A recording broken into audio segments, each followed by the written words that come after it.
the, I don't know, Senator Kiko was saying that it's a good idea for the tax incentive if you donate classrooms. But I also would suggest, Mr. Chair, and members of this committee to include the donation of lands or lot by private sector as tax incentive. Actually, Mayor, if I may ask, yung paghahanda ninyo, di ba? Of course, this was when you were mayor of Dumaguete. Yes, and, not too long ago. Not too long ago, a few months ago.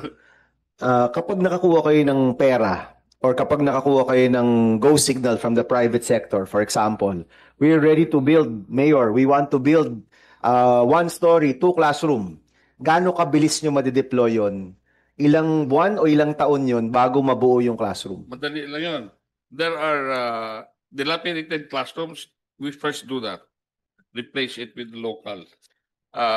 They did it for 3-4 months. In 3 or 4 months, yes, okay. I can do it. Kaklaruin ko kasi the speed of the construction is also important, no? Hindi siya pwedeng mawala sa discussion natin. Kapag may nagsabi, handa kaming gumawa, meron kaming donasyon, or kung kayo man sa inyong SEF nakapaglaan ng pondo at ready na kayo, are you saying within 6 months to a year, matatayo yung classroom? Yes, because una, maraming dilapidated classrooms replaced muna. That would be their priority. So, hindi problema yung lupa doon kasi nakatayo na yung lumang classroom. In the province kasi mas mura ang lupa na compared to Metro Manila. And we have incentivized donors by naming rights. We name the school in So, Remolyo Memorial Elementary. That's why my father. Oh, meron talaga. Meron talaga. Okay. Pero hindi Dumaguete, ibang tao. Mr. Chairperson, just very quickly on the matter of the time, as raised earlier, the period of completion. I may not have caught it, but you compared government and private sector in terms of cost, but in terms of completion period. That's a good question. Was it? Was already also intimated that yung transfer of funds itself in 6 months. Malaking delay yun. In terms of Dumaguete, how fast did you deliver via private sector relative to what government? Wala. Up to now, there's in our 3-story 9 classroom building supposed to be completed April of 2025. Hanggang ngayon, maybe we can. When did it start? April 2025 completion. Kailan na siya? Mga September, dapat completed na sa April 2025. Yes, but started September 2024. And ito ngayon ang ano niya. Ito ngayon ang status. Hindi pa tapos, 7 months. Pa tapos. And the status is, can you go to private school? Yeah. Can you go to 1 hectare lot? Okay. Built by DepEd. In other words, what you're saying is it's cheaper and it's faster. Compared to the government public works school building projects. Mas mahal na, mas matagal pa. Yan. That's school building. Okay. Ganito na lang. Slide number 29. 29, please. This is supposed to be completed. This is a 15-story, 3-story, 15 classrooms. Supposed to be completed December of this year. But that is the status as of 2 days ago. Look at that. Can you finish that in a 3-story, 15 classroom in 5 months or 4 months? August na tayo ngayon. August, September, October, November, December. You cannot finish that in 4 months. 3-story, 15 classrooms. Dapat yan, completion date December. And started when? Started 4 months ago. So for September, October, November, December. So about 8 months to complete. Dapat 8 months. Yes. Ang isa, ang ganyang, pero, yun na nga, apples to apples. Your private sector initiative with the local government, ito 8 months, mukhang hindi matatapos. Sa inyo, ilang buwan natatapos? Pwede ang 4. In fairness, the private sector initiative is only one Yes, one so, story. so apples to apples. If it's one story and one story building for government, public works, one story with the Wala pa NGO. kaming experience sa one story sa DPWH. Okay. Puro two story or three But story. you already completed Yes. 2 stories sa Yes. private sector. Yun, Okay. ilan yun? Mabilis to. Eh, ano yun? We have completed on the date, same date. So how many months? 8 months to 9 months So 2 stories, 8 to 9 months, private sector completed with bathroom. with bathroom. Yung gobyerno, Toilet. yung public works, 2 stories, how many months?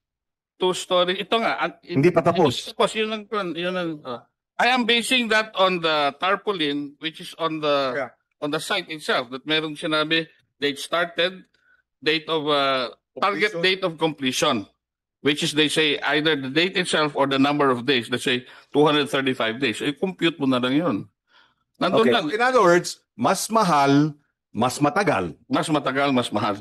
Ang pagka-private sector and LGU, mas mabilis, mas mura. Correct. O hindi dapat ganun ang direksyon. Right. Thank you, Senator Pangilinan. We'll have Senator Marcos ask a quick question and then we'll proceed to DPWH. Hindi po question. Unang-una, babatiin ko lang ang kabatch ko sa Kabataang Barangay, si Mayor Ipe Remolyo. Pinagmamalaki po namin yan at talagang education mayor siya. Ikalawa, meron siyang binanggit. Ako galing sa lokal gobernador. Pinagkakait sa amin yung SEF. Nabanggit na niya yung SEF na nagdedeklara kami kunyari ng savings. I highly recommend that we liberate the SEF because the SEF is a menu that's provided to local government, early learning, sports activities, etc. Samantalang yung eskwela mo, talagang ginahasa ng bagyo, wala ng bubong. Kaya magdedeklara ka, kunwari, ng savings. Hindi naman savings yun eh. Kasi limited nga to the menu. So I highly recommend that the SEF be turned over to the LGUs to determine what exactly is their priority. Kung talagang repair ng eskwela, kung bubong, at kung toilet nga. Para talagang ma-address yung kinakailangan. Hindi yung ibang priority. Kung maaari, siguro magbukod ng kaunti para sa early learning, sa sports, at kung ano-ano pa. Pero yung basic needs, hindi na-address. Sayang lang. Thank you, Senator Marcos. We also have a few bills amending the SEF from DepEd and from EDCOM. So, Senator Gatchalian, and then we'll move to DPWH. Thank you, Mr. Chairman. Just a quick comment on the presentation of Mayor Remolyo. Ako nung mayor ako, I was a direct beneficiary of the school building counterparting program. It was initiated during the time of President Pinoy, and si Secretary Abad was the prime mover of that. And I think my personal experience, effective siya. No? I remember we were given 50% of the funding from DepEd, and then 50% will come from the local government. Effective in a sense because sabay-sabay kaming nagpapatayo ng building. So in other words, all the local governments who were given counterparts, sabay-sabay kami, no? So meaning hundreds, even thousands of LGU, sabay-sabay sila nagpapatayo. So just to comment on that speed, dahil sabay-sabay, in a matter of 1 year, sabay-sabay kami natatapos. So it's a good, that's why the proposal in the chairman's proposal is very innovative and also effective because meron ng proof of concept in terms of the counterparting program. Ang comment ko lang, those poor municipalities, siguro mas maliit yung counterpart niya. No? Yung mga malalaki, kagaya ng Dumaguete, Valenzuela, 50-50. Pero yung mga 4th, 5th class, baka mas maliit naman yung kanilang counterpart. But personally, I think it's effective because the mere fact that we can construct all at the same time and finish at the same time, that will address the speed of construction. During the Pinoy administration, if I'm not mistaken, Senator Gatchalian, they did the counterparting and they did the PPP. And they were able to, Brother Armin, was able to close the gap maybe to a few thousand, if I'm not mistaken. Tama ba? Are my figures correct? So kung kokopyahin natin yung PPP na balak na rin ng DepEd, and itong sabay-sabay tayong gagawa, we might be able to indeed close the gap again within this term or maybe the first half of the next president's term. Baka masara natin to. That's the basic idea, no? Okay, so before we go to DPWH, gusto ko lang banggitin, Iloilo submitted also their figures. This was submitted by the governor, but he just couldn't make it today. 1-story, 4-classroom at 5.1 million pesos. So ang average niya is only 1.275 per classroom. And meron din siyang 1-story, 3-classroom at 4,050,000. So his cost per classroom was 1.35 million. Even lower, even lower. LGU Yes. implemented? Locally funded. Locally funded. All right, we'll go to DPWH. Who will be presenting? Yes, sir. Sige po, go ahead. Mr. Chair, makasingit lang.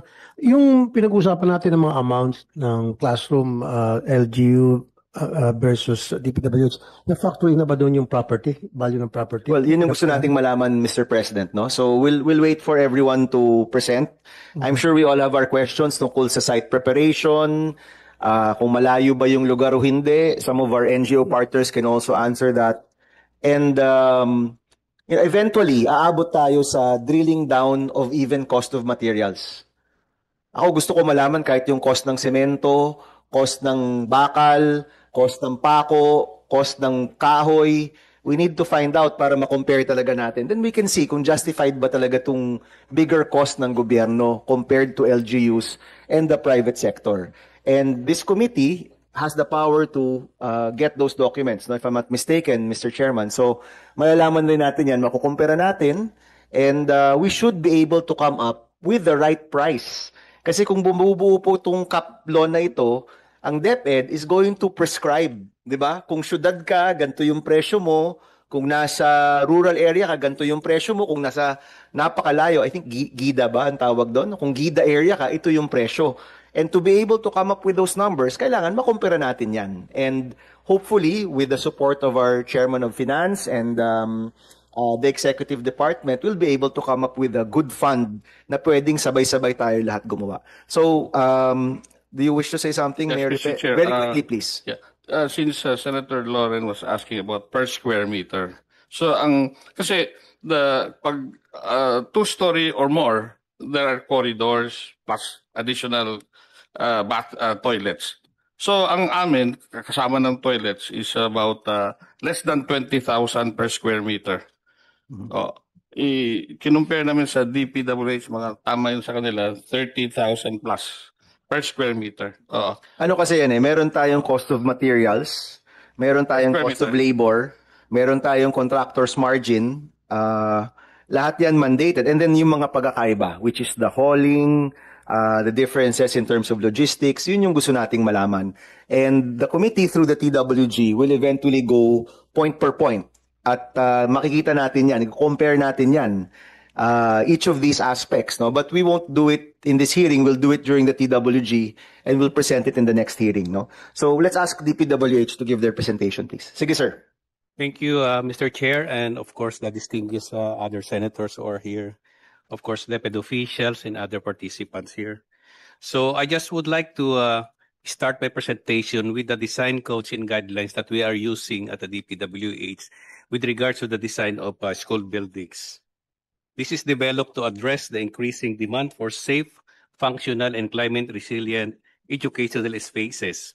So this design specification for school building has been issued in August 2018 through a memorandum by then DepEd Secretary Briones dated December 15, 2017. First, of course, the MPSS for DepEd school buildings. And while this MPSS was developed a few years ago, we still follow and improve it up to now, if necessary, some of the guidelines contained in this department order, which I will be discussing later. Next slide, please. So these are the several design codes and guidelines and even those that we are considering in our design of this BFF project, the school building projects. The 2018 standards emphasizes the importance of durability, cost efficiency, accessibility, and environmental responsiveness in school building design. So I would just mention not all of these parameters. We have the National Building Code, the implementing rules and regulation, the Green Building Code of the Philippines, the Plumbing Code, and Accessibility Law, BP 344, to mention a few. So next slide.